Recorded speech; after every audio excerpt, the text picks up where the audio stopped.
وہاں فرمایا گیا تھا کہ تین جو سب سے بڑے بڑے گناہ ہیں، والذین لا يدعون مع اللہ الہا آخر، وہ لوگ کہ جو اللہ کے ساتھ کسی اور الہ کو پکارتے نہیں ہیں، کسی اور سے دعا نہیں کرتے، ولا يقتلون النفس التي حرم اللہ الا بالحق، نہیں انسانی جان کو قتل کرتے ہیں جسے کہ اللہ نے محترم قرار دیا ہے مگر حق کے ساتھ، یعنی کوئی قانون کی دفعہ ان کے اوپر لاگو ہو جائے تو بات دوسری ہے۔ قتل عمد کے قصاص میں قتل ہوگا، یا یہ کہ زنا اگر شادی شدہ مرد یا عورت کرتے ہیں تو ان کی سزا جو ہے وہ رجم ہے، جو قتل کی ایک بہت ہی شدید شکل ہے، یا مرتد کی سزا قتل ہے، اور یا پھر یہ ہے کہ کافر کو قتل کیا جا سکتا ہے جو حربی ہو، جس کے ساتھ جو جنگ ہے وہ ڈکلیئرڈ ہو۔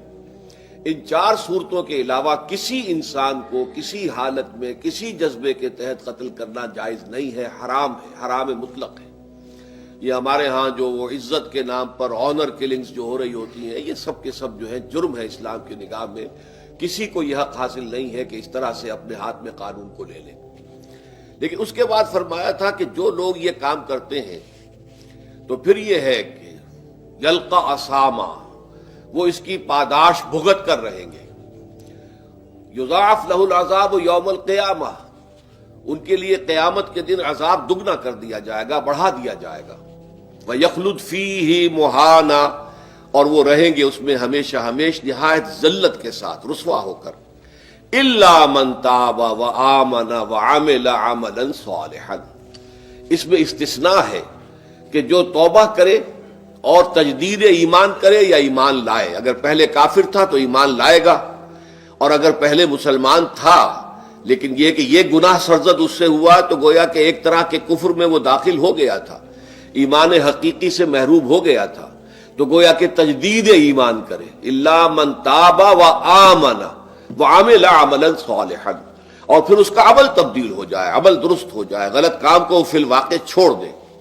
فَأُولَٰئِكَ يُبَدِّلُ اللَّهُ سَيِّئَاتِهِمْ حَسَنَاتٍ، تو یہ وہ لوگ ہیں کہ اللہ تعالیٰ ان کی برائیوں کو بھلائیوں سے بدل دے گا۔ یہ بات جو ہے بہت بلند ہے، اس میں اللہ تعالیٰ کی طرف سے وعدہ جو ہو رہا ہے کہ فَأُولَٰئِكَ يُبَدِّلُ اللَّهُ سَيِّئَاتِهِمْ حَسَنَاتٍ وَكَانَ اللَّهُ غَفُورًا رَحِيمًا وَمَن تَابَ وَعَمِلَ صَالِحًا، پھر دوبارہ تکرار کے ساتھ یہ بات آ چکی ہے، جو توبہ کرے اور پھر عمل اچھا کرے، فَإِنَّهُ يَتُوبُ إِلَى اللَّهِ مَتَابًا، تو وہ ہے جو حقیقت میں توبہ کرتا ہے اللہ کی جناب میں جیسے کہ توبہ کرنی چاہیے، عمل میں کوئی تبدیلی نہ ہو، اور توبہ کی تسبیح ہوتی رہے، استغفر اللہ ربی من کل ذنب واتوب الیہ، آپ نے 10 تسبیحیں کر دی، 1000 مرتبہ کہہ لیا، یہ سب زیرو ہے اللہ کی نگاہ میں۔ ذکر کا ثواب مل جائے گا کہ اتنا وقت آپ نے اللہ کا نام لیا ہے، اللہ کا ذکر کیا ہے، اس کا ثواب تو ملے گا، لیکن یہ توبہ نہیں ہے، اس سے کسی گناہ کی معافی کا کوئی سوال نہیں ہوتا، اس سے برائیوں کے بھلائیوں میں بدلنے کا کوئی امکان نہیں ہے، اس سے اس کی سزا سے بچنے کی کوئی سبیل نہیں ہے۔ اب سورہ تحریم میں خاص طور پر ایک خاص جو پس منظر ہے اس کے اعتبار سے یہ آیت آ رہی ہے، یا ایھا الذین آمنوا توبوا الی اللہ توبۃ نصوحا، اے وہ لوگوں جو ایمان لائے ہو، اے ایمان کے مدعیوں، دعوے داروں، توبہ کرو اللہ کی جناب میں، لیکن وہ توبہ خالص ہونی چاہیے، توبۃ نصوحا۔ اس سورہ مبارکہ کے پس منظر کو نوٹ کیجئے تو اس میں ایک خطائے اجتہادی کہہ لیجئے حضور سے ہو گئی تھی صلی اللہ علیہ وسلم، اگرچہ وہ خطا جانب خیر میں تھی، اچھے کام کے لیے تھی، برے کام کے لیے نہیں تھی، کہ آپ نے اپنی ازواج مطہرات کی دل جوئی کے لیے ایک شے جو اللہ کی طرف سے آپ کے لیے حلال تھی اس کو استعمال نہ کرنے کی قسم کھا لی، تو اس پر حضور کو روکا گیا، یا ایھا النبی لم تحرم ما احل اللہ لک تبتغی مرضات ازواجک، اے نبی کیوں آپ اپنے اوپر حرام ٹھہراتے ہیں وہ شے جو اللہ نے آپ کے لیے حلال قرار دی ہے؟ کیا آپ اپنی بیویوں کی رضا جوئی کے لیے ایسا کر رہے ہیں؟ واللہ غفور الرحیم، اللہ غفور ہے، رحیم ہے، اللہ نے آپ کی اس خطا سے درگزر کیا ہے، لیکن قد فرض اللہ لکم تحلۃ ایمانکم، اللہ تعالیٰ نے راستہ تمہارے لیے کھول دیا ہوا ہے کہ ایسی قسموں کو کھولا جا سکتا ہے، جس کے لیے کہ سورہ مائدہ کے اندر کفارہ دے دیا گیا۔ تو گویا کہ حضور کو یہاں حکم دیا جا رہا ہے کہ آپ اپنی اس قسم کا کفارہ دیجئے، قسم کا، اور یہ جو قسم ہے اس کو کھول دیجئے۔ نمبر 2 پہ پھر 2 ازواج مطہرات کا معاملہ آیا کہ حضور نے ایک راز کی بات کہی ایک زوجہ محترمہ سے، لیکن انہوں نے وہ راز جو ہے وہ دوسری زوجہ محترمہ کو پہنچا دیا جن میں زیادہ آپس میں قریبی تعلق تھا. تو گویا کہ یہ بھی ایک طرح سے خیانت ہو گئی، اس لیے کہ راز جو ہے وہ تو ایک امانت ہوتا ہے، اور خاص طور پر عائلی زندگی میں میاں بیوی کے درمیان کے جو معاملات ہوتے ہیں وہ تو بہت ہی رازداری پر مبنی ہوتے ہیں. اس لیے ان میں سے کوئی چیز جو ہے جس کو خاص طور پر کہا گیا ہو کہ یہ ایک راز کی بات ہے جو تم سے کہہ رہا ہوں، کسی اور سے کہنا نہیں ہے، تو اس میں جو غلطی ہوئی ہے وہ بھی ایک بڑی غلطی تھی حضرت عائشہ صدیقہ رضی اللہ تعالی عنہا ان کی. تو ان دونوں کے پس منظر میں پھر تیسری بات آئی کہ اہل ایمان اگر تم غافل ہو اپنے اہل و عیال کی طرف سے اس اعتبار سے کہ ان کا کردار کیسا بن رہا ہے، وہ اللہ کے بندے ہیں یا کوئی غلطیاں کر رہے ہیں، خطا کر رہے ہیں، تو دیکھو یہ تم ان کے ساتھ جو ہے وہ محبت نہیں کر رہے، عداوت کر رہے ہو. اس لیے کہ تمہاری اس نرمی، تمہاری اس شفقت اور ان محبت کے اندر اس درجے بڑھ جانا کہ اس میں اللہ تعالیٰ کے جو حرام کردہ امور ہیں ان میں بھی تم ملوث ہو جاؤ، تو یہ گویا کہ در حقیقت تم اپنے آپ سے بھی دشمنی کر رہے ہو اور ان سے بھی دشمنی کر رہے ہو. اپنے آپ سے دشمنی کر رہے ہو کہ تمہاری عاقبت خراب ہوگی، ان سے دشمنی کر رہے ہو کہ ان کی اگر تربیت غلط ہو جائے گی تو گویا کہ وہ جہنم کا نوالا بنیں گے. اب اس تین چیزوں کے پس منظر میں فرمایا جا رہا ہے یا ایھا الذین آمنوا توبوا الی اللہ توبۃ نصوحا، اے ایمان والو، اے ایمان کے دعوے دارو، اللہ کے جناب میں توبہ کرو، لیکن توبہ خالص نصوحا. پہلی بات تو یہ جانیے، میں نے بھی یقیناً پہلے بھی عرض کیا ہوگا لیکن دہرانے میں کوئی حرج نہیں ہے، عربی زبان میں یہ دو الفاظ بہت قریب ہیں، آبا یعوب اوبن اور تابا یتوب توبن یا توبتن. آبا یعوب اوبن بھی ہوتا ہے واپس لوٹنا، لیکن یہ ہے کسی یعنی مادی چیز کی طرف سے واپس لوٹنا. ایک ہے تابا یتوب توبن یا توبتن، وہ کسی فعل سے، معنوی چیز سے پلٹ آنا، لوٹ آنا. چنانچہ ایک بڑی پیاری جو دعا حضور صلی اللہ علیہ وسلم مانگا کرتے تھے، آپ کی مسنون دعاؤں میں سے ہے، جب آپ سفر پر گئے واپس گھر آئے تو گھر میں داخل ہوتے ہوئے آئبونا تائبونا لربنا حامدون، ہم پلٹ کر آ گئے ہیں سفر سے، وطن سے میں پہنچ گئے ہیں، گھر میں داخل ہو رہے ہیں، اور ہم اس حال میں بھی اپنے رب کی جناب میں توبہ بھی کر رہے ہیں، رجوع کر رہے ہیں اللہ کی جناب میں، اور اپنے رب کی حمد کرتے ہوئے داخل ہو رہے ہیں. آئبونا تائبونا لربنا حامدون. اسی طرح آپ بازار جائیں، اس کے بعد اپنے گھر میں داخل ہو تو یہ دعا پڑھیں، تو یہ گویا یہ بہت ہی ایک یوں سمجھیے مبارک، بہت سی اس کے اندر برکات ہوں گی. تو اس میں بھی لفظ آبا یعوب اوبن، تابا یتوب توبن، یہ دونوں کے بہت قریب آ گئے. آئبونا تائبونا لربنا حامدون. توبو الی اللہ، اب الہ کو نوٹ کیجئے، یہ توبہ کا لفظ بھی بہت سے ایسے الفاظ میں سے عربی زبان کے، جیسا کہ اس سے پہلے ہم دیکھ چکے ہیں کہ ایک لفظ ہے رغبہ، رغبہ رغبت جسے اردو میں ہم بولتے ہیں. رغبہ الہ ہوگا تو کسی شے کی طرف رجحان ہونا، اس کی طلب پیدا ہو جانا، اس کی خواہش پیدا ہو جانا. اور رغبہ عن ہوگا تو کسی چیز سے متنفر ہو جانا، دور ہٹ جانا، دور چلے جانا. ورب ایک ہی ہے، پریپوزیشن کی چینج سے بالکل برعکس نتیجہ نکل آیا. ومن رغب عن سنتی فلیس منی، جسے میری سنت پسند نہیں ہے، جو اس سے ہٹتا ہے، پیچھے ہٹتا ہے، اس کو ترک کرتا ہے، اس کا مجھ سے کوئی تعلق نہیں. اسی طرح مالا یمیل و میلن، مالا الہ کسی شے کی طرف مائل ہونا، مالا عن اس شے سے ہٹ جانا، پیچھے ہٹ جانا، نفرت ہو جانا. اسی میں وہ لفظ تھا سا، فقط سقط قلوبکما، تمہارے دل جو ہے وہ تو مائل ہو ہی گئے ہیں. سغا بھی الہ ہوگا تو اس کے معنی کسی شے کی طرف مائل ہو جانا، عن ہوگا تو کسی شے سے متنفر ہو جانا. تو وہاں میں عرض کر چکا تھا لقد سقط قلوبکما، تو اے نبی کی دونوں بیویوں تمہارے دل تو یقیناً اللہ کی طرف مائل ہو چکے ہیں، توبہ کی طرف مائل ہو چکے ہیں، لیکن زبان سے یہ کہتے ہوئے کہ حضور معاف کر دیجئے غلطی ہو گئی، یہ اس میں ذرا حجاب آ رہا ہے. ظاہر بات ہے شوہر اور بیوی کے درمیان جس طرح کا تعلق ہوتا ہے تو اس میں یہ کہ بسا اوقات اپنی غلطی کو واضح الفاظ میں تسلیم کرنے میں کچھ ہچکچاہٹ سی ہوتی ہے. تو وہ ایک کیفیت تھی کہ تمہارا دل تو مائل ہو چکا ہے، لیکن یہ کہ تم ذرا زبان سے بھی کہو، اقرار کرو. اسی طریقے سے یہ لفظ توبہ ہے، توبہ الہ ہے، کسی کی جناب میں توبہ کرنا. جب اللہ تعالیٰ کی طرف توبہ کا لفظ آئے گا تو توبو الی اللہ توبۃ نصوحا، اللہ کی جناب میں توبہ کرو. اور جب اللہ تعالیٰ توبہ کرتا ہے، یہ لفظ جو ہے دو طرف استعمال ہوتا ہے. تواب بندہ بھی ہے، تواب اللہ بھی ہے. اللہ تواب ہے، بہت توبہ کا قبول کرنے والا. بندہ تواب ہے، بہت زیادہ توبہ کرنے والا. وہ حدیث میں آپ کو سنا چکا ہوں، کل بنی آدم خطاؤون وخیر الخطائین التوابون. تمام بنی آدم نہایت خطا کار ہیں، گناہ گار ہیں، غلطیاں ہوتی ہیں، خطائیں ہوتی ہیں، لیکن ان خطا کاروں میں بہتر لوگ وہ ہیں جو بہت توبہ کرنے والے، رجوع کرتے، پلٹتے ہیں، ان میں پشیمانی پیدا ہو جاتی ہے اور وہ اللہ تعالیٰ کی جناب میں رجوع کرتے ہیں، تو وہ تواب ہیں، بہت زیادہ توبہ کرنے والے. لیکن اللہ کی جناب میں توبہ جب بندہ کرتا ہے تو وہ الہ آئے گا، تابہ الہ، اس نے توبہ کی اللہ کی جناب میں. اللہ توبہ کرتا ہے یعنی اللہ تعالیٰ جو ہے اپنی نظر شفقت اور نظر رحمت جو پھیرنی تھی اس نے کہ ایک بندے نے گناہ کیا ہے، میرے حکم کی جو ہے خلاف ورزی کی ہے، معصیت کا ارتکاب کیا ہے، تو اللہ تعالیٰ اپنی رحمت اور شفقت کی نگاہ اس سے ہٹا لیتا ہے. لیکن جب بندہ توبہ کرتا ہے تو پھر اللہ تعالیٰ بھی رجوع فرماتا ہے اور اپنی شفقت اور رحمت اور مغفرت کے ساتھ بندے کی جانب متوجہ ہو جاتا ہے. لیکن وہاں تابہ اعلیٰ آئے گا، تم علینا اے پروردگار ہماری توبہ کو قبول فرما، وہ الہ کے ساتھ آئے گا. ہم جب توبہ کریں گے تو وہ الہ کے ساتھ آئے گا. تو یہاں فرمایا توبو الی اللہ، اللہ کی جناب میں توبہ کرو، پلٹو، رجوع کرو، اور توبۃ نصوحا، خالص توبہ. اس کی جو وضاحت تھوڑی سی میں ابھی کر چکا ہوں کہ خالص توبہ سے مراد کیا ہے. یہ نہیں کہ بس توبہ کی ورد ہو رہا ہے اور توبہ جو ہے وہ اس کے کلمات زبان سے ادا کیے جا رہے ہیں. بعض لوگ ہیں وہ جو آیت کریمہ ہے اس کا 1.25 لاکھ کا ہو رہا ہے، ورد ہو رہا ہے، کتنا ہو رہا ہے، اس کی تسبیح پڑھ رہے. اس سے کچھ نہیں ہوتا جب تک کہ دل کے اندر گناہ سے نفرت پیدا نہ ہو جائے، حقیقی پشیمانی نہ ہو کہ یہ مجھ سے بہت غلط حرکت سرزد ہوتی رہی ہے، پختہ ارادہ نہ ہو کہ آئندہ یہ کام نہیں کروں گا یا کروں گی، اور یہ کہ بالفعل بھی اس کام کو چھوڑ دیں.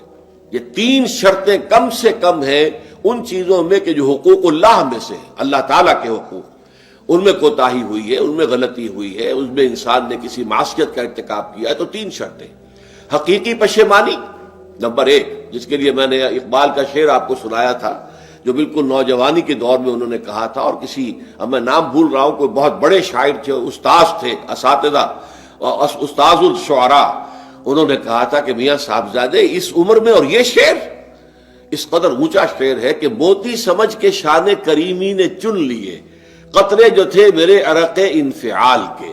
انفعال کہتے ہیں شرمندگی کو، کہ میں جب شرمندہ ہوا کہ میں اللہ کی جناب میں کیا حرکت کر بیٹھا، تو اس سے میرے پیشانی پر جو پسینے کے قطرے رونما ہوئے، اللہ تعالیٰ نے ان کو موتی سمجھ کے چن لیا. اللہ تعالیٰ کو بندے کی توبہ سے اتنی خوشی ہوتی ہے. وہ حدیث بھی میں آپ کو سنا چکا ہوں کہ تم اندازہ کرو، ایک شخص ہے کہ جو ایک ریگستان میں لقودق صحرا میں سفر کر رہا تھا، اس کا ایک اونٹ تھا جس پر وہ سفر کر رہا تھا، اسی پر اس کا جو بھی راستے کا کچھ کھانا وانا تھا، خوراک تھی، وہ بھی، اس کی پوٹلیاں بھی تھیں اور پانی کی چھاگل بھی بندھی ہوئی تھی. تھوڑی دیر کے لیے وہ ایک درخت کے سائے میں بیٹھ گیا استراحت کے لیے. وہ اسی میں آنکھ لگ گئی اس کی. اب جب آنکھ کھلی تو دیکھا کہ اونٹ غائب ہے. اب اونٹ گویا کہ اس کی زندگی کا واحد سہارا، کہاں جائے گا اب بغیر اونٹ کے؟ اس دوڑا دائیں بائیں، شمال جنوب مغرب مشرق، سب میں کہیں جہاں تک وہ کر سکتا تھا اسے کہیں اونٹ نظر نہیں آیا. تو پھر وہ اسی درخت کی سائے میں آ کر بیٹھ جاتا ہے موت کے انتظار میں کہ اب تو موت ہی آئے گی، نہ کھانے کو کچھ، نہ پینے کو پانی، نہ سواری کہ میں کہیں یہاں سے نکل سکوں. اچانک دیکھتا ہے کہ وہ اونٹ تو کھڑا ہوا ہے اور وہ سامان بھی موجود ہے. تو اس میں فرط مسرت کی وجہ سے خوشی اتنی شدید ہوتی ہے اسے کہ وہ کہنا تو یہ چاہتا ہے اے اللہ میں تیرا بندہ ہوں، تو میرا رب ہے، لیکن وہ کہہ یہ بیٹھتا ہے اے اللہ میں تیرا رب ہوں، تو میرا بندہ ہے. یعنی اتنا وہ اپنے اس میں حواس کھو بیٹھتا ہے خوشی کی وجہ سے. اتنی ہی خوشی ہوتی ہے اللہ تعالیٰ کو اپنے کسی گناہ گار بندے کی توبہ سے. اب آپ اندازہ کیجئے، یہ ہے جو تشبیہ حضور صلی اللہ علیہ وسلم نے توبہ کی عظمت کے لیے بیان کی. تو اس کے حوالے سے، اور میں آپ کو فلسفے کے طور پر بھی بتا چکا ہوں کہ بہت بڑی غلطی جو ہے، جیسے ان دونوں صورتوں کا جو مرکزی مضمون میں نے بتایا تھا کہ خاندانی زندگی میں 2 انتہائی کیفیات پیدا ہوتی ہیں. یا میاں بیوی کی موافقت نہیں ہو رہی تو آخری حد ہے طلاق، یا یہ ہے کہ اتنی محبت ہو گئی ہے کہ محبت کی وجہ سے شریعت کی حدود کے اندر رد و بدل ہو رہا ہے. تو پہلے کے موضوع کے اوپر سورہ طلاق ہے اور دوسرے موضوع کے اوپر سورہ تحریم ہے. تو طلاق کے معاملے میں بھی عیسائیوں سے جو بہت زیادہ غلطی، بہت بڑی سرزد ہوئی وہ یہ ہے کہ حضرت عیسیٰ نے یہ فرمایا تھا کہ جو شخص اپنی بیوی کو طلاق دیتا ہے گویا کہ ناحق، وہ گویا کہ اس سے زنا کرواتا ہے، یعنی یہ کہ طلاق ہو گیا اس کو، اب وہ بیچاری جو ہے وہ بے شوہر کے ہے، عام طور پر مطلقہ سے کوئی شادی نہیں کرتا، تو اب اس کے فتنے میں مبتلا ہونے کا امکان موجود ہے، وہ زناکاری پر آمادہ ہو سکتی ہے۔ تو جس شخص نے اسے غلط طلاق دی تھی در حقیقت وہ ذمہ دار ہوگا اس زناکاری کا جو وہ کر رہی ہے۔ یہ اصل میں ایک اخلاقی تعلیم تھی جس کو کہ انہوں نے قانونی سمجھ لیا اور طلاق کا دروازہ بند کر دیا، حالانکہ شریعت موسوی میں طلاق کا راستہ کھلا تھا جیسے شریعت محمدی میں، کہ اگر کوئی صورت ایسی ہے کہ مزاج نہیں مل رہا ہے تو ٹھیک ہے، علیحدہ ہو جاؤ، سیپریشن کا راستہ کھلا ہوا ہے۔ اگرچہ اللہ کو حلال چیزوں میں سب سے زیادہ ناپسند طلاق ہے، اللہ چاہتا یہی ہے کہ یہ بندھن بندھ جائے تو بندھا رہے ساری عمر، لیکن یہ کہ یہ بھی نہیں ہے کہ گھر کے اندر چخ چخ ہوتی رہے، چپکنش چلتی رہے، گھر کے اندر چین نہ رہے، راحت نہ رہے، باہمی اعتماد نہ ہو اور پھر بھی وہ بندھن بندھا رکھا جائے، اس کا کوئی فائدہ نہیں۔ تو قانون وہ تھا لیکن اخلاقی تعلیم یہ تھی، جیسے حضور نے فرمایا ابغض الحلال عند اللہ الطلاق، لیکن ساتھ ہی میں نے وہ حدیث بھی آپ کو سنا دی کہ جو شخص اپنی بیوی کی جو بھی اس کی روش ہے اس سے سخت نالا ہے، شکایتیں کرتا پھرتا ہے دوسروں سے، طلاق نہیں دیتا، تو اللہ تعالیٰ اس کی دعا سنتا ہی نہیں کہ جب میں نے تمہارے لیے راستہ کھلا ہوا تھا وہ تم اختیار نہیں کر رہے۔ تو یہی معاملہ در حقیقت عیسائیوں نے اس حد تک بڑھایا کہ حضرت آدم اور حوا سے جو خطا ہو گئی تھی وہ خطا جو ہے وہ تو ہر انسان دنیا میں جو آتا ہے تو خطا کار ہے، وہ اپنے آباء و اجداد، اپنے اماں حوا اور اپنے ابا آدم کی خطا لے کر اپنے ساتھ پیدا ہو رہا ہے، تو گناہ گار ہے۔ Man is sinful from the very birth. اب اس کا کیا علاج ہو؟ پھر وہ تو اس کا علاج ڈھونڈا کہ اللہ نے اپنا اکلوتا بیٹا زمین پر بھیج کر اور اسے ان لوگوں کی طرف سے کفارہ بنا لیا کہ جو ہمارے اس بیٹے پر ایمان لے آئے۔ یہ سارا عقیدہ بناء فاسد علی الفاسد کیوں ہوا؟ کہ توبہ کے بارے میں تصور ان کا غلط ہو گیا۔ اللہ قرآن مجید نے واضح کیا کہ غلطی تو ہوئی تھی حضرت آدم و حوا سے، شیطان کے بہکانے میں آ گئے تھے، لیکن یہ کہ پھر انہوں نے توبہ کی، اللہ نے تاب علیہ، اللہ نے اس کی توبہ قبول فرما لی۔ فتلقى آدم من ربہ کلمات فتاب علیہ، تو آدم نے اپنے رب سے کچھ کلمات سیکھ لیے، پشیمانی تو ہو گئی تھی، شرمندگی ہو گئی تھی، لیکن الفاظ نہیں مل رہے تھے، کن الفاظ میں میں اللہ کی جناب میں توبہ کروں۔ اللہ کی کمال شفقت کے اللہ نے وہ الفاظ بھی انہیں تلقین کر دیے جو سورہ اعراف کے اندر بیان ہوئے ہیں، ربنا ظلمنا انفسنا وان لم تغفر لنا وترحمنا لنکونن من الخاسرین، اللہ نے توبہ قبول فرما لی، فتاب علیہ۔ اب جو بچہ پیدا ہو رہا ہے نسل آدم کا، وہ کوئی اپنے جد امجد جو ہے حضرت آدم اور حضرت حوا کے گناہ کی پوٹ لے کر نہیں آتا ہے، وہ تو کل مولود یولد علی الفطرہ، فطرت الاسلام پہ پیدا ہوتا ہے۔ تو توبہ کی در حقیقت جو عظمت اور حقیقت ہے ہمارے دین میں، اس کو نہ سمجھنے سے بھی بہت بڑی غلطیاں لوگوں سے ہو جاتی ہے، اور تاریخ انسانی میں اتنی بڑی بڑی غلطیاں ہوئی ہیں۔ طلاق کے معاملے میں بھی عیسائیوں نے پھر یہ کیا کہ سوائے اس کے کوئی شکل نہیں ہے کہ بیوی زنا کار ہو تو پھر تو طلاق ہو جائے گی، سیپریشن ہو جائے گی، لہذا جو طلاق دینا چاہتے تھے وہ ایسے مواقع پیدا کرتے تھے کہ بیوی زنا کرے، یا یہ کہ جھوٹی گواہیاں فراہم کرتے تھے زنا کاری کی اور پھر اس سے چھٹکارا حاصل کرتے تھے، اس کے بغیر چھٹکارا حاصل کرنے کی کوئی شکل نہیں تھی۔ اس پر بڑے بڑے افسانے جو ہیں وہ مغربی لٹریچر کے اندر آپ کو ملیں گے کہ عورت سے نجات پانے کے لیے انہیں پھر یہ کرنا پڑتا تھا کہ جھوٹے طور پر جھوٹا الزام تہمت لگا کر اس کے اوپر زنا کا الزام ثابت کرے، یا یہ ہے کہ اسے واقعتاً خود ایسے حالات میں ڈال دے کہ وہ زانیہ بن جائے اور پھر اس سے نجات حاصل۔ یہ گویا کہ پھر وہی بناء فاسد علی الفاسد، ایک غلط بات کے اوپر دوسری غلط بات کہی۔ تو توبوا الی اللہ توبۃ نصوحا، توبہ کرو اللہ کی جناب میں جو کہ خالص توبہ ہو۔ خالص توبہ میں 3 شرائط میں نے بیان کر دی کہ اگر اللہ کے حقوق میں معاملے میں کبھی بیشی ہوئی ہے تو پھر یہ ہے کہ پشیمانی حقیقی، عزم مصمم دوبارہ نہیں کروں گا نہ کروں گی، اور نمبر 3 یہ کہ ایک مرتبہ اس گناہ کو لازماً چھوڑ دینا۔ اس کے بعد جو ہے اگر یہ حقوق العباد میں سے ہے تو ایک چوتھی اضافی شرط ہے، یا تو اس کی تلافی کرو، اس کا پیسہ مارا تھا تو پیسہ دو، بہن کا حق جو ہے وراثت میں کھایا تھا تو اس کو ادا کرو، یا اس سے معافی حاصل کرو، یا پھر ایک شکل ہو سکتی ہے کہ اگر وہ فوت بھی ہو گیا ہے، اب کوئی شکل نہیں ہے، اس کی طرف سے صدقہ و خیرات کرتے رہو، اللہ یہ میں کر رہا ہوں اس کے حساب میں اس کو جمع کر دے، اور میری جو کوتاہی تھی اس کو معاف فرما دے، اس کو جو ہے وہ ڈیبٹ کریڈٹ ہو جائے گا، ورنہ پھر آخرت میں یہ ہوگا کہ آپ کی نیکیاں اس کے حوالے کی جائیں گی۔ یا آپ کے پاس نیکیوں کا ذخیرہ بھی کافی نہ ہوا تو اس کے گناہ آپ کے پلڑے میں ڈال دیے جائیں گے. اور اسی کو حضور نے فرمایا کہ میری امت کا اصل مفلس وہ ہے. آپ نے پوچھا اتدرون من المفلس، آپ لوگ جانتے ہیں کہ مفلس کون ہوتا ہے؟ تو صحابہ نے وہی جواب دیا جو ہم میں سے ہر شخص جواب دے گا، المفلس عندنا من لا درہم لہ ولا دینار. ہمارے نزدیک ہم مفلس اس کو کہتے ہیں جس کے پاس درہم و دینار نہیں ہے، روپیہ پیسہ نہیں ہے. حضور نے فرمایا نہیں، میری امت کا مفلس وہ ہوگا جو قیامت کے دن حاضر ہوگا، بہت سی نمازوں کی وہ پنڈ لے کر آئے گا، اس گٹھڑی لے کر آئے گا، گٹھڑا لے کر آئے گا، اور روزوں کا اور اس کا اور حجوں کا اور عمروں کا، لیکن وقد شتم ھذا واکل مال ھذا، اس نے مال کھایا تھا فلاں کا حرام طریقے سے، فلاں کو گالی دیتی تھی، فلاں پر تہمت لگائی تھی، حقوق العباد کے اندر جو ہے اس کی عزت پر حملہ کیا تھا. وہ سارے مدعی جمع ہو جائیں گے. اللہ تعالیٰ کسی سے کہے گا بھائی تم اس کی نمازیں لے جاؤ، کسی سے کہے گا اس کے روزے لے جاؤ، اچھا تم لو حج لے جاؤ، اس کے عمرے لے جاؤ. اس کے بعد بھی مدعی باقی ہوں گے تو اب مدعیوں کے گناہ اس کے پلڑے میں ڈالے جائیں گے، اور پھر وہ دوسروں کے گناہوں کے بوجھ تلے دب کر جہنم میں جھونک دیا جائے گا. تو یہ حقوق العباد کے اندر معاملہ اس سے بھی کہیں زیادہ سخت ہے کہ جو حقوق اللہ کا ہے. اللہ تو بڑا غفور ہے، رحیم ہے، اس کے اندر وہ رعایت بھی کرے گا، لیکن حقوق العباد کا معاملہ اللہ کہہ دے گا یہ میرا معاملہ ہے ہی نہیں، یہ تمہارا آپس کا معاملہ ہے، تمہیں اس میں تو جو بھی ہے لین دین کر کے ہی معاملہ چکانا ہوگا، دے دے کر معاملہ ہوگا، اس کے بغیر نہیں. تو توبوا الی اللہ توبۃ نصوحا عسى ربکم ان یکفر عنکم سیئاتکم. عین ممکن ہے، عسیٰ اصل میں امید دلانے کے لیے ہوتا ہے، شاید کہ ایسا ہو جائے، لیکن جب اللہ کی طرف سے یہ لفظ آتا ہے تو یہ یقینی معنی، یقینی وعدے، اللہ کا وعدہ ہے. اگر تم یہ توبہ نصوح کرو گے تو اللہ کا وعدہ ہے تم سے کہ وہ تم سے تمہاری برائیوں کو دور کر دے گا. یہ تکفیر کے لفظ کو بھی سمجھ لیجئے. کفر کا اصل معنی ہے چھپا دینا، دبا دینا.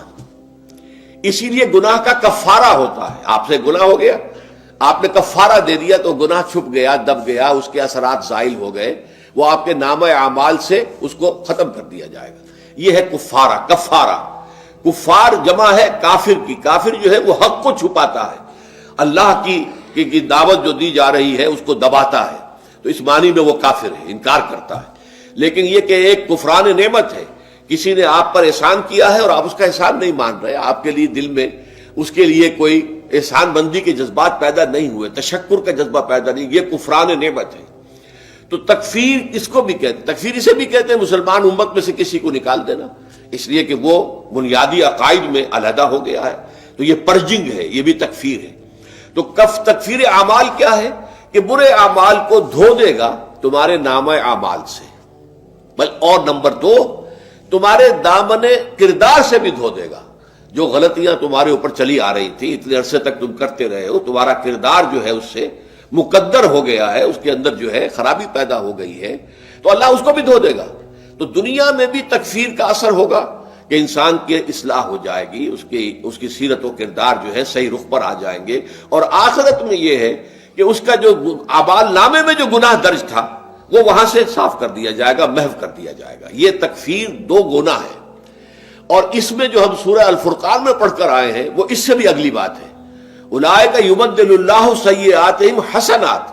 جہاں گناہ کا اندراج تھا وہاں اب نیکی کا اندراج ہو جائے گا. تمہاری سیرت و کردار میں جو گناہ کا پہلو تھا وہ اب نیکی کے پہلو میں بدل جائے گا. یہ تکفیر گویا کہ دنیا میں بھی اور آخرت میں بھی. عسیٰ ربکم، امید ہے اور اللہ کا وعدہ ہے کہ وہ تم سے تمہاری برائیوں کو دور کر دے گا. مطلب یہ کون انسان ہے جو برائی سے بالکل پاک ہے؟ کل بنی آدم خطاؤن وخیر الخطائین التوابون. توبہ کرو، توبہ نصوح کرو، اللہ تعالیٰ دھو دے گا. تمہارے دامن کردار سے بھی داغ اور دھبے صاف کر دے گا، اور تمہارے اعمال نامے سے بھی. وَيُدْخِلَكُمْ جَنَّاتٍ تَجْرِي مِن تَحْتِهَا الْأَنْهَارُ، اور تمہیں داخل کرے گا ان باغات میں جن کے نیچے یا جن کے دامن میں ندیاں بہتی ہوں گی. یوم لا یخزی اللہ النبی والذین آمنوا معہ، وہ دن کہ جس دن اللہ رسوا نہیں کرے گا نہ نبی کو اور نہ ان کو جو ان کے ساتھ ایمان لائے. ان کے ساتھ ایمان لانے، ظاہر بات ہے انبیاء کے رسوا ہونے کا تو کوئی سوال ہی نہیں.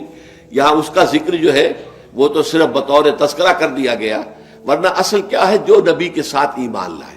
اور نبی کے ساتھ ایمان لانے والوں میں درجہ اول کے لوگ وہ ہیں جو صحابہ کرام ہیں، جو حضور کے زمانے میں تھے حضور کے ساتھ دیا انہوں نے اپنے جان و مال سے حضور کے مشن کو تقویت پہنچائی. جہاں حضور کا پسینہ گرا وہاں اپنی خون کی ندیاں بہا دی، اپنی جانیں دے دی. تو وہ ہے اولین.